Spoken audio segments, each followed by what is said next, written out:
धरती को साफ होना है। खिज़ां हमेशा नहीं रहती, बहार जरूर आती है।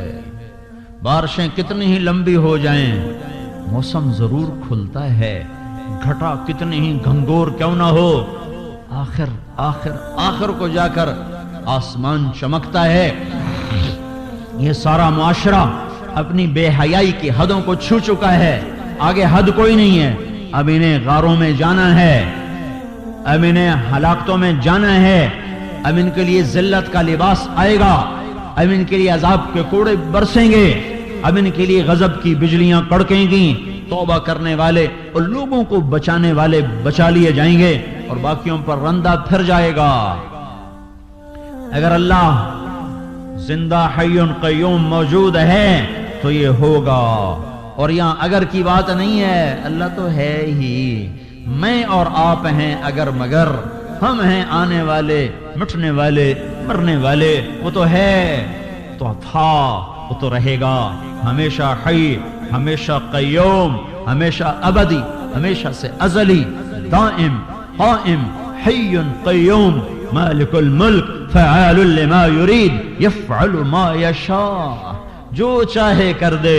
धरती उसकी गुलाम, आसमान उसका गुलाम, हवाएं उसके ताबे, पानी उसके नौकर, जमीन आसमान का निजाम उसके अमर से, फरिश्ते उसके ताबे, कायनात की एक एक चीज उसके अमर के इशारे की मुंतज़िर है। जब नाफरमानियों के गटर उबलते हैं तो फिर अल्लाह ताला अपने अमर के साथ उन्हें साफ करता है। तो मेरे भाइयों, सख्त सख्त खतरे में मुआशरा दाखिल हो चुका है। ओ भाइयों, कहां तक जाएगी मेरी आवाज मुझे नहीं पता। तुम तो सुनो, औरों को सुनाओ, तबलीग में फिरो, फट्टे तोड़ने वालों की मिन्नत करो, फट्टे तोड़ने वालों की मिन्नत करो। एक आदमी ने अगर नमाज छोड़ दी, सारी कॉलोनी का फट्टा टूट गया, सारे शहर का फट्टा टूट गया। 8 बाजारों में एक आदमी ने सूद पे काम कर लिया, एक आदमी ने बद्यांती से काम कर लिया तो फट्टा टूट गया। और जब 100 में 100 बद्यानत बैठे हों, 10,000 इकट्ठे करो तो एक दयानतदार नजर आता है।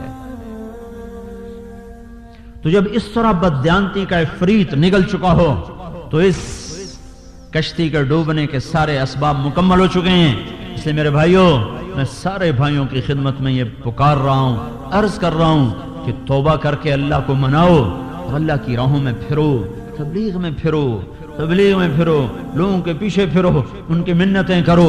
ये इस वक्त घरों में बैठने का वक्त ना नेकों के लिए है, ना बद के लिए है, ना ताजर के लिए है। सबसे बड़ी इबादत इस वक्त लोगों के पीछे फिर कर उनको तैयार करना है। ये उम्मत नबियों वाला काम लेकर आई है। ये उम्मत हजरत मोहम्मद सल्लल्लाहु अलैहि वसल्लम की नायब बनकर आई है। सारी दुनिया में पैगाम हक की आवाज लगाना इस उम्मत के जिम्मे है। इनका बैठ जाना इनकी जिंदगी का सबसे